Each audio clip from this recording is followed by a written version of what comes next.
Why does Israel have an army? I ask this on the solemn day of Yom HaZikaron, the day of remembrance in Israel. It's a memorial day for all the fallen soldiers and victims of terrorism in Israel. 27,000, almost 600, 27,600 fallen soldiers fell in Israel's wars since 1948.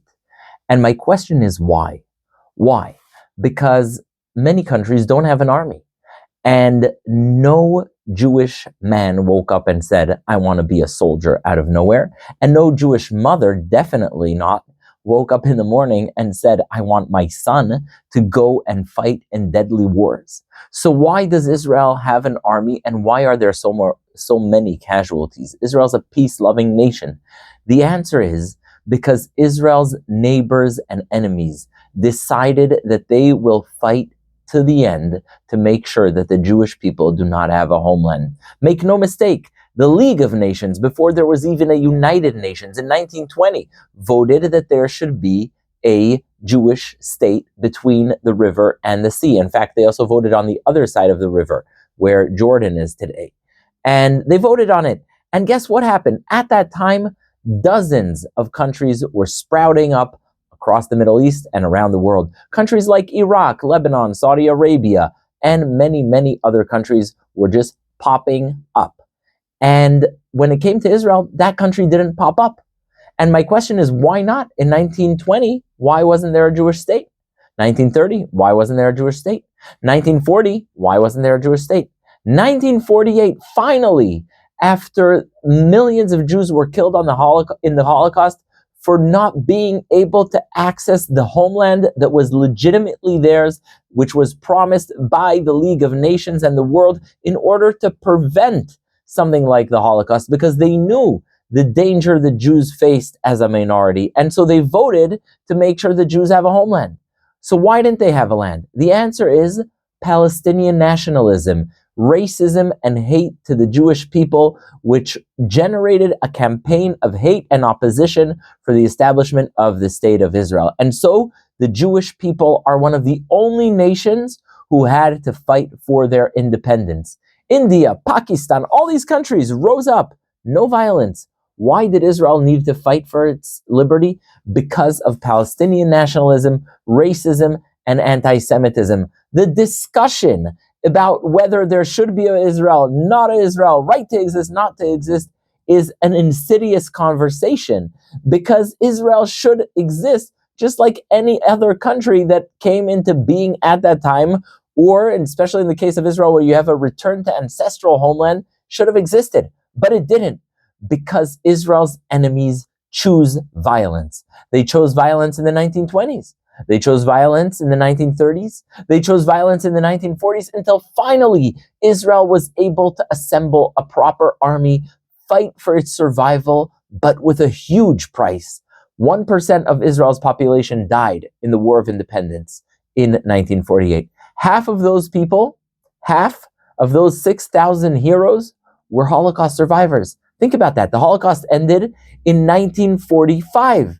And just 3 years later, people who were the only ones to survive from their families, from their communities, from their cities, they are the ones who had to go fight the wave of violent Palestinian nationalism. And so that price was paid because of Palestinian nationalism. They didn't want it. We still don't want it. Why did Israelis have to go fight in 1956? Because Egypt blocked the Suez Canal, wouldn't let them go through, tried to blockade them. Why did Israelis die in 1967? Because Egypt, Jordan, and Syria said they want to annihilate Israel. Why did Israelis die in 1973?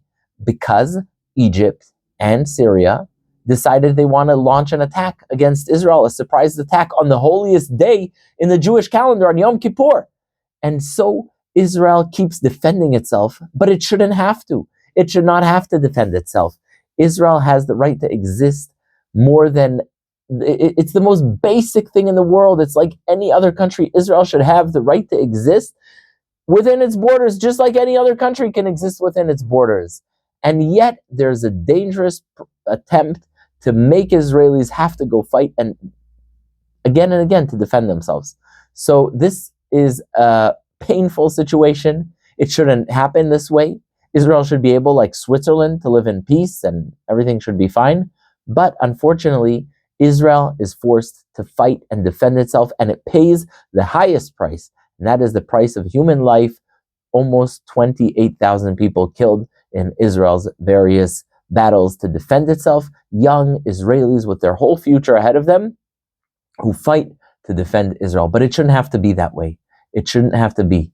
And so, as a man of peace, I tell you, my prayer is not a single other Israeli soldier dies again. Not a single Israeli mother buries her son again. Not a single father buries his son again. And you know what? I have the exact same wish for Palestinians. I hope Palestinians learn to love peace, to reject violence, to accept and recognize their neighbors, the Jewish state of Israel, as a state that has a right to live with them side by side in peace. That's what our prayer should be, our hope should be. And when you see the people who falsely brand themselves as the anti-war movement protesting against Israel, remember, if they want an anti-war movement, call for peace. Why don't they call for peace? Why are they always chanting violent things? They want violence. My hope is that they also learn how to choose peace. May God bless and protect the members of the Israeli Defense Forces. May God bless and protect the people defending Israel. And may we all remember the brave heroes who made the miracle of Israel possible, paying the highest price.